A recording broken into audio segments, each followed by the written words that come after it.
Irmãos, a palavra que nós vamos meditar nessa manhã encontra-se lá no Evangelho de Lucas, capítulo 6, dos versículos 46 ao 49. Se você puder abrir a sua Bíblia, né? Onde você tem fundamentado a sua vida, onde você tem fundamentado a sua casa, né? Como você tem construído uma vida espiritual resistente. Se você achou e puder se colocar de pé, Evangelho de Lucas, capítulo 6, dos versículos 46 ao 49. Diz assim a palavra do nosso Deus: Por que me chamais Senhor, Senhor, e não fazei o que vos mando? Todo aquele que vem a mim e ouve as minhas palavras e as pratica, eu vos mostrarei a quem é semelhante. É semelhante ao homem que, edificando uma casa, cavou, abriu profunda vala e lançou alicerces sobre a rocha. E vindo a enchente, arrojou-se o rio contra aquela casa e não pôde abalar, por ter sido bem construída. Mas o que ouve e não pratica é semelhante a um homem que edificou uma casa sobre a terra sem alicerces, arrojando-se o rio contra ela, logo desabou, e aconteceu que foi grande a ruína daquela casa. Pai, nós estamos diante da Tua palavra. Ela é uma palavra santa, bendita, bem-vinda, e nós pedimos o Teu auxílio, a Tua boa mão, Senhor, para que possamos meditar nas questões que o Senhor tem posto no nosso coração, junto com a Tua igreja. Nós oramos em nome de Jesus. Amém. Podemos assentar, irmãos. Jesus aqui, tanto em Mateus 7, 24 a 27, como em Lucas 6, 46 e 49, Jesus está aqui finalizando o seu sermão da montanha, né? E a pergunta, né, que Jesus faz ao final desse grande sermão é: o que fazer de tudo aquilo que foi dito pelo nosso Senhor? Ele começa lá pelas bem-aventuranças, vai nos dizer que nós somos sal e luz para o mundo, vai nos dizer que se eu mirar contra o meu irmão sem motivo, eu estou sujeito a julgamento, né? Qualquer que te ferir a face, dê a outra face. Amar ao próximo como a ti mesmo. O que tua mão direita faz, a esquerda não fique sabendo. Não orar nas ruas, mas orar em secreto no seu quarto. Devemos servir a um só Senhor. Não devemos andar ansiosos, não devemos julgar, devemos nos acautelar dos falsos profetas, que são lobos roubadores. Então, Jesus conclui, que é necessário fazer com tudo aquilo que nós temos ouvido. E todo aquele que ouve e pratica é semelhante a um construtor prudente, como o texto ele nos mostra, o texto nos ensina. No verso 46, Jesus vai começar com uma expressão dizendo o seguinte: por que me chamais Senhor, Senhor, Senhor, e não fazer o que vos mando? Essa expressão de repetição, Senhor, Senhor, significa dizer que a pessoa era íntima da outra, era bem conhecida, né? Era uma forma de chamamento no Antigo Testamento, denota intimidade e conhecimento com quem está se chamando. Malaquias 1,6, Deus reprova os sacerdotes, pois fazem da mesa do Senhor escárnio, levando para sacrifício, por exemplo, animais com defeitos. Ora, se o Senhor Jesus é o nosso Senhor, Ele deve ter a primazia, o primeiro lugar. Mas se não o fazemos dessa forma, se apenas o consideramos dos lábios, mas o nosso coração está entronizado um outro Deus, na verdade, estamos desprezando e insultando o Senhor. É isso que Jesus começa, nesse texto, finalizando o seu discurso, dizendo exatamente isso: olha, dos lábios vocês me chamam como Senhor, mas o coração de vocês está entronizado qualquer outra coisa menos a mim. Por quê? Através das atitudes nós vamos saber quem são aquelas pessoas que amam ao Senhor. Porque ele vai dizer, olha, vocês dizem que têm intimidade comigo, mas não fazem aquilo que eu mando. Então a primícia, o primeiro lugar, né, devemos dar ao Senhor, nada mais do que isso. E pense, Jesus tem sido no nosso coração, assim como tem sido nos nossos lábios. Estamos prontos a falar que somos do Senhor, mas no nosso coração e as nossas atitudes, elas condizem com aqueles que têm feito o que o Senhor nos diz.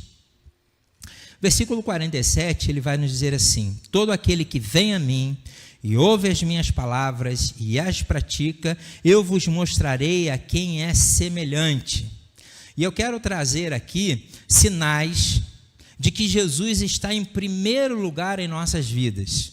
Sinais de que Jesus está em primeiro lugar nas nossas vidas. Primeiro sinal, estamos dispostos a estarmos com Jesus, aquele que vem a mim. Estar disposto a viver na presença do Mestre. Um outro sinal de que Jesus está em primeiro lugar em nossas vidas é se estamos dispostos a ouvi-lo. Quem ouve as minhas palavras. Temos estado dispostos a colocar o nosso ouvido à voz do Senhor? Ou temos nos feito como surdos a aquilo que verdadeiramente Ele tem a nos dizer?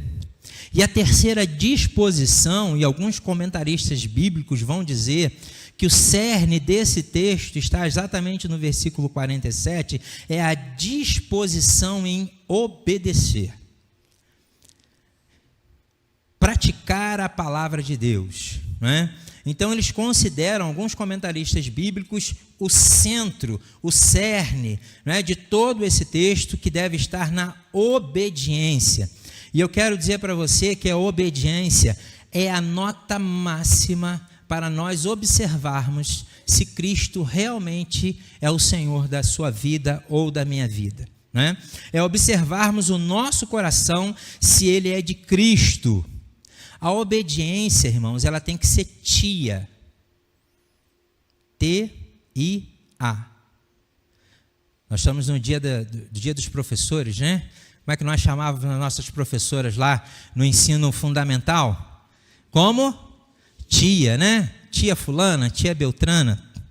A obediência, ela tem que ser tia, que é total. A obediência, ela tem que ser imediata. E ela tem que ser em amor. A obediência ao Senhor, ela tem que ser total, imediata e em amor. Se você tem condições de obedecer isso de pronto, o Senhor, Cristo, é o Senhor da sua vida. Mas se você para e contesta o que o Senhor quer fazer na sua vida, observe para ver se realmente Jesus tem sido o Senhor. Porque quando nos deparamos diante de uma situação em que devemos obedecer, este é o critério de nota máxima a respeito de nós observarmos se o Senhor é verdadeiramente Senhor de nossas vidas. A obediência deve ser total, imediata e em amor. Porque muitas vezes nós queremos saber para quê. E muitas vezes nós não queremos perguntar o porquê. E muito mais do que saber para quê, o Senhor tem um propósito em te mostrar o porquê daquilo, da orientação e da obediência. Irmão, ser obediente não é fácil, mas é fruto de um coração voltado a Cristo.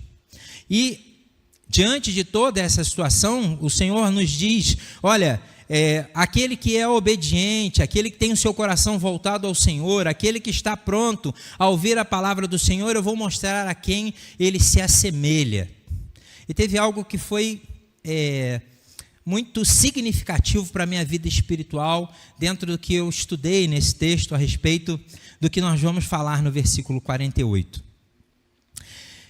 É semelhante a um homem que, edificando uma casa, fez o que, irmãos? Cavou, abriu profunda vala, lançou os seus alicerces onde? Sobre a rocha.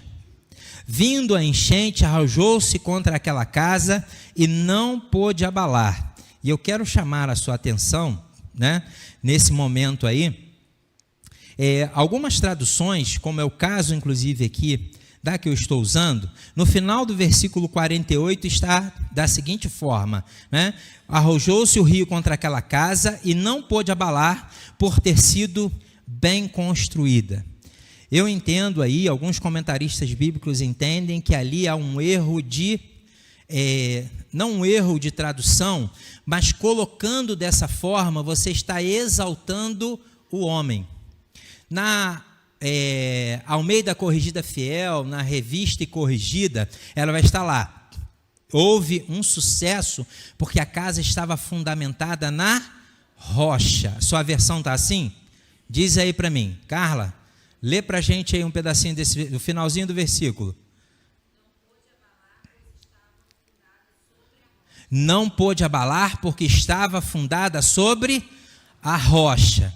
Quando eu digo que ela foi bem construída, o tradutor bíblico vai jogar a glória para quem? Para o homem que construiu bem. Mas na tradução Almeida, Corrigida e Fiel, na King James, que é a versão da Carla, na Revista e Corrigida, vai dizer que o sucesso da casa não ter ruído foi porque ela estava fundamentada sobre a rocha. Esse é o verdadeiro entendimento. Porque quando há a tradução dizendo que a casa não foi impelida foi impelida pelos ventos, mas não foi derribada, porque ela estava fundamentada na rocha, a glória é de Deus. Mas quando, como é o caso do Dr. Shed aqui, que por algum motivo permitiu essa tradução, por ter sido bem construída, a glória é do homem. E na verdade, quem é capaz de suportar todas as intempéries, não somos nós, é Cristo, a rocha ao qual nós estamos fundamentados. Irmãos, fazendo uma comparação com o Evangelho de Mateus 7, 24 a 28, nós vamos verificar o seguinte: lá em Mateus, houve a escolha apenas do terreno. O terreno construiu sobre a rocha, outro construiu a casa sobre a areia. Aqui nós vemos um comportamento diferenciado. Aparentemente, aqueles homens escolheram o mesmo terreno. Imagine você comprando dois lotes, você e seu vizinho. Aparentemente, aquele terreno é o mesmo terreno. Só que você, prudente construtor, resolveu fazer o seguinte: cavar, abrir uma profunda vala até encontrar a rocha. Isso é uma construção prudente. Significa dizer, irmãos, sabe o que o Senhor quer dizer para mim e para você, dentro desse contexto, de um homem que teve trabalho, que teve trabalho de fazer a sua casa, de cavar, de observar o terreno, entender que se tão somente ele construísse sobre o terreno, a sua casa ia ruir. Ele está dizendo o seguinte para mim e para você: nós, em relação a Jesus, não podemos ter uma vida superficial. Nós, em Jesus, temos que ter uma vida aprofundada. Deus tem coisas, irmãos, para revelar a mim e a você, segredos dos céus que Ele tem para revelar a mim e a você, mas você acha que Ele vai revelar a você se você for um crente raso, sem intimidade, fraco em oração, buscando as coisas do mundo e não as coisas celestes? Irmãos, eu estremeci quando eu entendi isso, e nós vimos isso num estudo das nossas células na semana passada. E o escritor da lição disse assim: o Senhor tem segredos para te revelar, o Senhor tem coisas grandes para te revelar. Mas aí o salmista vai nos dizer o seguinte, Salmo 25:14: a intimidade do Senhor é para aqueles que o temem. E eu vejo, irmãos, muita gente apenas tocando na superficialidade da eternidade.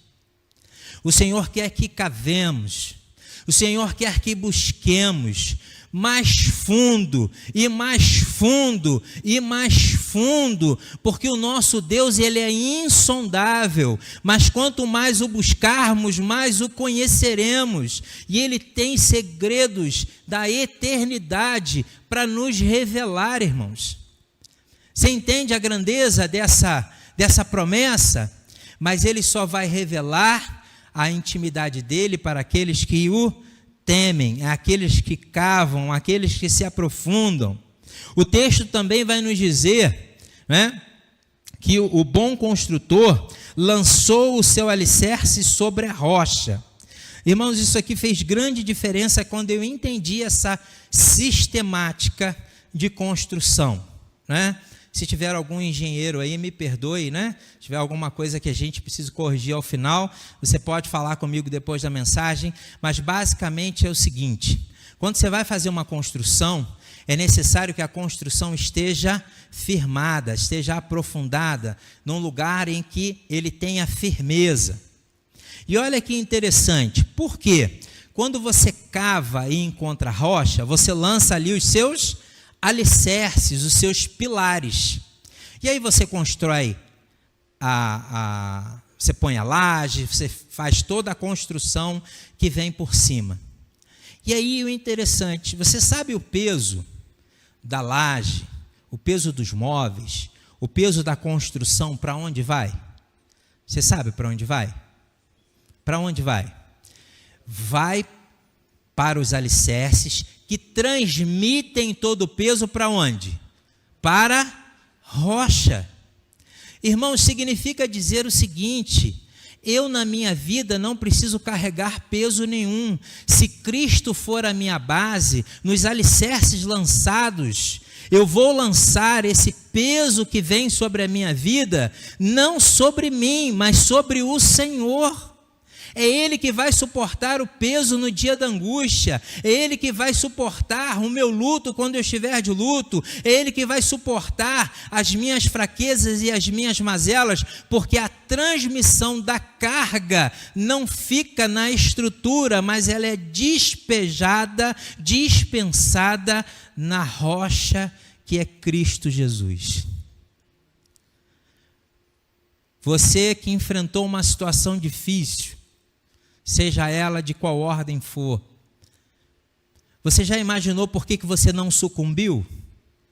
Porque não foi você que absorveu o impacto.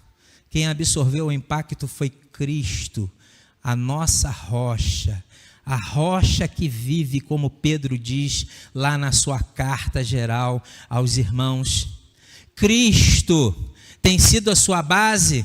Se Cristo é a sua base, eu garanto que você não vai sucumbir aos intempéries da vida. Paulo, escrevendo aos Romanos, ele disse: nem a morte, nem a morte. Você certamente já viveu um luto. Eu perdi minha mãe. Que dor, que dor. E só não sucumbi, porque a rocha, quando veio todo aquele peso, o peso não ficou sobre mim, mas através dos alicerces e princípios cristãos, foram atingidas pela rocha que é Cristo. Ele levou sobre si as minhas dores, Ele levou sobre si as minhas enfermidades. O castigo que me traz a paz estava sobre quem? Sobre a rocha que vive, e Ele vive. Aleluia por isso. Lançou sobre os alicerces, mas não são os alicerces que suportam, é a rocha que vai receber toda a carga. Aleluia, ainda que passe por mim, ela não ficará. Irmãos, uma vez eu vi um pastor com uma frase tão simples. Ele diz o seguinte: o cristão passa por luta? Passa, mas ele não fica na luta. Talvez você esteja passando, mas eu digo para você, se a sua rocha for Cristo, você vai passar, você não vai ficar nem permanecer. No caso de uma vida espiritual, os alicerces são os princípios da palavra de Deus, apoiados sobre a rocha que é Cristo. Em 1 aos Coríntios 3:10, Paulo vai dizer o seguinte: o fundamento já foi posto, e o fundamento é Cristo. Ninguém pode lançar nenhum outro fundamento. O fundamento da nossa vida tem que ser Cristo. Como o apóstolo Pedro diz, a rocha que vive. Ela não é uma rocha adormecida debaixo da terra. Cristo é uma rocha que vive, pois Ele ressuscitou. Então, irmãos, diante das intempéries da vida, nós colocamos não sobre os nossos ombros, mas sobre os ombros de Cristo, a rocha, o peso que eu não posso suportar, Cristo suporta por mim, porque é Ele quem peleja por nós. Certa vez Jesus, lá em Mateus 11:28, ele diz o seguinte: vinde a mim, todos que estáis cansados e sobrecarregados. E o que ele vai fazer? E eu vos aliviarei, né? Quando existe uma linguagem nos portos, diz o seguinte: precisamos aliviar o navio, né? Precisamos aliviar o navio. Significa o quê?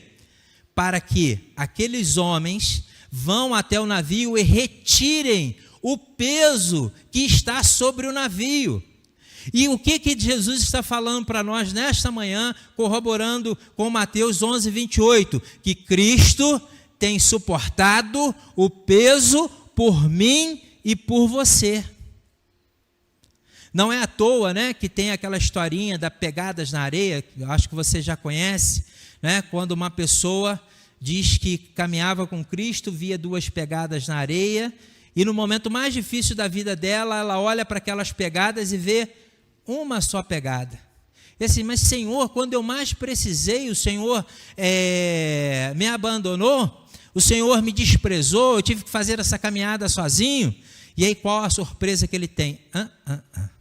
As pegadas que você viu não eram suas, eram minhas quando eu te carreguei no colo no momento da dificuldade. Meu irmão, eu e você não temos condições de suportar 1 grama de peso espiritual que seja, se Cristo não for o nosso esteio, onde nós despejamos, onde é derramado todo o peso. Ele pode até passar por você, mas Cristo vai suportar em amor todo o peso contrário à minha vida e à sua vida. Então eu tenho que te decepcionar nessa manhã. Pastor, eu tenho que decepcionar a igreja nessa manhã. Falaram para você uma vez o seguinte: é só vitória. Falaram ou não falaram? Você já repetiu isso uma vez, passou pelo irmão: ô irmão, tudo bem? Aí como é que você gritou lá do outro lado da rua? É só vitória. E eu tenho que te decepcionar, porque a vida cristã não é só vitória. Nós somos vencedores em Cristo, nas regiões celestiais, estamos assentados com Ele em glória, vamos reinar com Ele eternamente, mas enquanto estivermos aqui, eu tenho que te decepcionar e dizer para você que não é só vitória. Não é só vitória. Eu vou falar por mim. Quantas vezes eu desanimei, não de Cristo, mas às vezes na caminhada, a gente diz assim: vontade de abandonar tudo. Isso é vitória? Quantas vezes o problema bateu à minha porta, como eu já fiquei desempregado. É só vitória? Quantas vezes a enfermidade bateu à minha porta? É só vitória? O texto vai me dizer o seguinte, que ainda que firmado em Cristo, as intempéries da vida vão me assaltar. Eles virão, não é? Não é só vitória não, meu irmão. Desculpe eu te decepcionar. E talvez alguém esteja até discordando de mim. Mas eu tenho que dizer o que o texto bíblico diz. Se você discorda de mim, amém. Agora, se você discordar do texto bíblico, eu vou ficar preocupado. Então, o texto bíblico vai me dizer no versículo 48, de que aquela casa, ainda que alicerçada sobre a rocha, diz que, vindo a enchente, arrojou-se contra aquela casa, porém aquela casa não pôde se abalar. Eu já desanimei na fé, mas hoje eu estou aqui para a glória de Jesus. Eu já estive desempregado, mas hoje eu tenho uma profissão para a honra e glória do Senhor. Eu já estive doente, mas hoje eu estou curado para a honra e glória do Senhor. E sabe por que eu não fui abalado? Não é porque o Márcio é alguma coisa, mas porque Cristo é em mim tudo. Cristo é a minha base, Cristo é o meu Senhor, a minha família serve ao Senhor, a base da minha família é a palavra de Deus e oração. Então, meus irmãos, se eu estou aqui e se hoje a minha família serve esta igreja, a glória não é nem de longe qualquer uma nossa, é porque a rocha que é Cristo tem suportado as intempéries da vida para que eu e você estivéssemos de pé aqui nessa manhã. É um desafio, vida cristã é um desafio, vida cristã não é fácil, meu irmão. Se disseram para você que é fácil, não é fácil. Nós vamos olhar para a vida do apóstolo Paulo, não teve um dia sequer de paz. Quando ele descansou, a igreja de Corinto levantou, tinha gente adulterando, chamando ele de falso apóstolo. Quando ele resolvia uma situação, vinha uma perseguição de um lado. Quando ele resolvia uma outra situação, ele tinha uma perturbação dia após dia, não tinha um dia. Se você olhar para aquele homem, não tem um dia que ele diga assim: hoje eu estou de folga, ninguém me liga, ninguém manda WhatsApp, né? Quando ele terminava de resolver, por que ele teve a visão do terceiro céu? Talvez justamente para suportar a vida como apóstolo aqui na terra, diante de tantas situações e circunstâncias.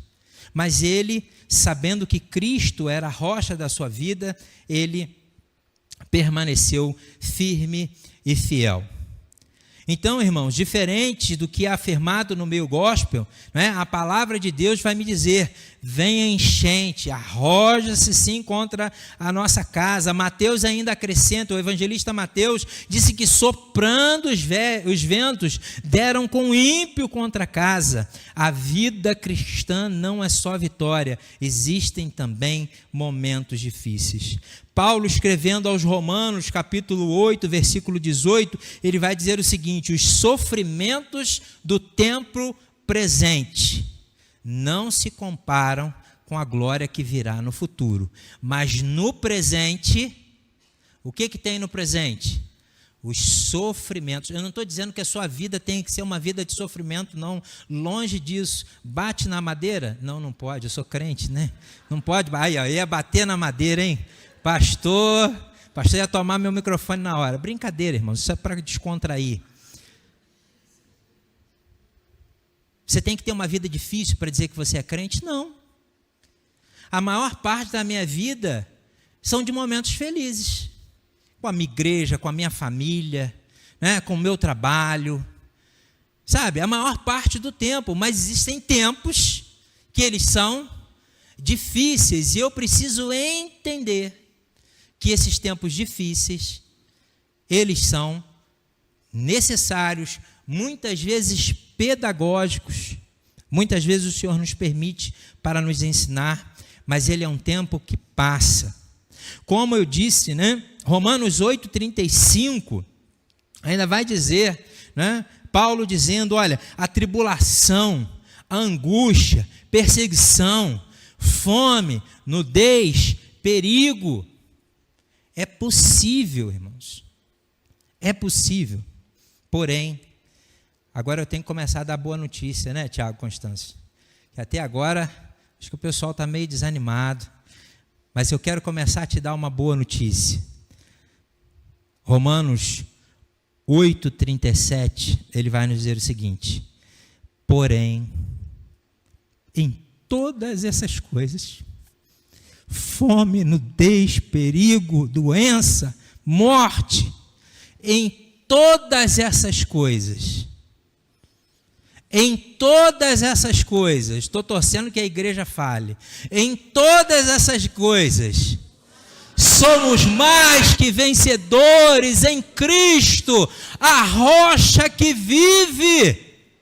Em todas essas coisas, ainda que você esteja passando por qualquer circunstância e situação, você de casa, em todas essas coisas, no final das contas, quando eu vou somar, quando eu vou fechar o meu caixa espiritual, eu tenho um saldo positivo, porque em todas essas coisas, eu sou mais do que vencedor em Cristo. Você não é mais vencedor pelo emprego que você tem, pelo cargo que você ocupa, pela beleza que me é própria, por exemplo, né? Eu sou vencedor porque Cristo é quem vence por mim. Quando eu chegar na eternidade e ver as minhas vitórias, vai estar lá, assinado Cristo. Márcio conseguiu passar por aquele momento difícil de enfermidade, Cristo. Márcio conseguiu se formar na faculdade, assinado Cristo. Márcio conseguiu adentrar os céus, assinado Cristo. É Ele é a rocha que vive. Creia nisso. Nós já estamos caminhando para o nosso final. Por isso é que Pedro vai nos revelar, irmãos, Pedro faz um tratado a respeito de quem é a pedra. Quando Jesus vai conversar com ele, diz assim: sobre esta pedra edificarei a minha igreja. Aí algumas pessoas têm noção de que Pedro, coitado, Petrus, uma pedrinha pequenininha, que se comprimida seria esmagada certamente, mas o próprio Pedro faz um tratado, irmãos. Poucos versículos, mas para mim é um tratado explicando quem é essa pedra, quem é essa rocha capaz de suportar o peso dessa igreja. Pedro vai dizer: é Jesus, a rocha que vive. Quando ele disse lá que sobre esta pedra edificaria a minha igreja, não é sobre Pedro, mas sobre a confissão: tu és o Cristo, Filho de Deus. É sobre esta confissão que Jesus edifica a sua igreja, e não sobre Pedro, não sobre Petrus, mas sobre a rocha que vive. Então, irmãos, a casa não pôde ser abalada, porque estava construída, fundada sobre a rocha, né? E como eu disse, né, o erro de tradução aqui, ou, né, não é um erro de tradução, mas um erro de colocação de palavras, a que não pôde abalar porque ela estava fundamentada sobre a rocha, e não apenas porque ela foi vencida, ela foi bem construída. Irmãos, chegando ao nosso fim, o apóstolo Pedro vai nos dizer o seguinte, primeira epístola de Pedro 5:7, lançando sobre ele toda vossa ansiedade, lançando sobre ele algumas, poucas, a maioria, lançando sobre ele toda. Significa o seguinte: a carga não é minha, não é sua, é de Jesus. Pedro está dizendo o seguinte: da mesma forma que eu, enquanto pescador, pegava a rede e lançava com toda a força e sem querer reter nenhuma parte da rede na minha mão, assim são vocês, lançando sobre a rocha que vive toda a vossa ansiedade. Por quê? Por quê? Porque Ele tem cuidado de vós. Deus tem cuidado dessa igreja. Deus tem cuidado de você. E diferente, irmãos, do que aquele que ouve e não pratica, né? Ou aquele que ouve e não obedece, é comparado àquele que edifica uma casa sem alicerces, sem os princípios, sem trabalho. Você vai lembrar aqui, eu já estou terminando, sobre a história dos 3 porquinhos, lembra? Um fez a casa de palha, o outro fez a casa de madeira, e o terceiro fez a casa de quê? Bem fundamentada. Aí veio o lobo mau. Quem é o lobo mau na sua vida? A sogra? Não, que isso, para com isso, sogra não. O lobo mau é o diabo, você que falou a sogra aí, né? O lobo mau é o diabo. E aí veio sobre aquele que fez a casa de palha, né? O que aconteceu com aquele que fez a casa de palha? O lobo mau chegou aí, a casa caiu. Aí ele correu para da casa de madeira. O lobo mau chegou lá também na casa de madeira e soprou, caiu. Aí os dois correram para a casa que estava sobre a rocha. E o que aconteceu com a casa que estava sobre a rocha? Lembra da casa de Raabe? Toda Jericó foi destruída. Toda Jericó. Mas a casa de Raabe, que estava fundamentada sobre a rocha, permaneceu firme. Assim como na história dos 3 porquinhos, ali o lobo mau soprou, soprou, soprou, soprou e caiu morto de tanto soprar, porque aquela casa estava fundada na rocha. O diabo pode tentar soprar na tua casa, pode tentar bagunçar a tua casa, pode tentar fazer de tudo na sua casa. Mas eu digo para você que se a sua casa estiver fundamentada na rocha, ele vai dizer o seguinte: aqui não tem jeito não. Ele pode até não desistir, mas ele vai cansar. Funda-se, faça a sua estrutura, a casa na rocha.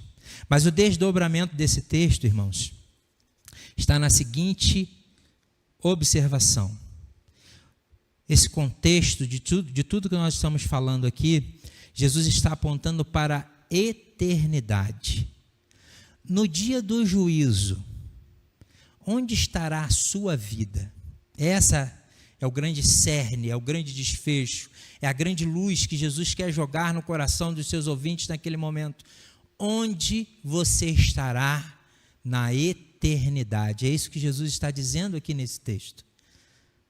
Onde eu e você estaremos no dia do Senhor.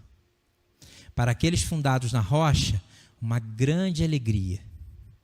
Mas para aqueles que estão sem os alicerces da fé fundado na rocha, condenação eterna.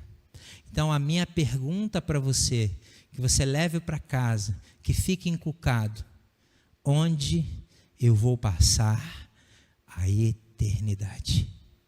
Onde você da galeria vai passar a eternidade? Irmãos, só de pensar eu passar a eternidade separado da minha esposa e separado do meu filho, eu acho que eu faço qualquer coisa, num bom sentido, de adorar o Senhor e reconhecer. Dizem que nós não levamos nada dessa vida, mas eu creio que eu vou levar as 2 coisas mais preciosas da minha vida, a minha esposa e o meu filho, para morarem eternamente com Jesus. Decida nessa manhã onde você quer passar a eternidade. Se você quer passar com Jesus ou se você quer passar sem Jesus. A escolha é hoje. Não deixe para amanhã. A escolha é hoje. Vamos curvar as nossas frontes. Pai, muito obrigado, porque o Senhor tem sido Deus desta igreja, tem sido o rochedo ao qual esta igreja tem lançado os seus fundamentos, tanto igreja como instituição, como reunião do corpo de Cristo. É sobre o Senhor que as intempéries, que as cargas insuportáveis têm sido descarregadas. Muito obrigado, Senhor, que no decurso da minha vida, o Senhor pôde estar presente, ou pelo menos em boa parte, recebendo, Senhor, as cargas as quais eu não posso suportar, ainda que elas tenham passado por mim. Mas o Senhor, que é a rocha que vive, com amor e com alegria tem suportado, Senhor, também as cargas dos meus irmãos, das minhas irmãs, tem levado, Senhor, o peso das famílias aqui representadas. E Pai, nós te louvamos porque o Senhor tem sido um Deus que nos garante a vitória. No Senhor, apesar de tantas situações, somos mais do que vencedores, Senhor. Somos vencedores porque o Senhor tem cuidado de cada um de nós. E muito obrigado porque nós entendemos nessa manhã que o Senhor é a rocha que absorve todas as intempéries da vida, Senhor. E que tenhamos a consciência, se há alguém aqui que ainda não construiu sobre o Senhor a sua vida de forma eficaz, que seja feito nesta manhã. Para aqueles que já estão na caminhada com o Senhor, que haja refrigério, haja prazer, até o dia, Senhor, em que o Senhor virá buscar a tua igreja e levar os teus santos para definitivamente estarmos onde já não haverá mais choro, onde não haverá, Senhor, mais dor, onde a morte não mais será império, mas a vida tão somente em Cristo Jesus, o nosso Salvador. Nós oramos agradecidos em nome de Jesus. Amém.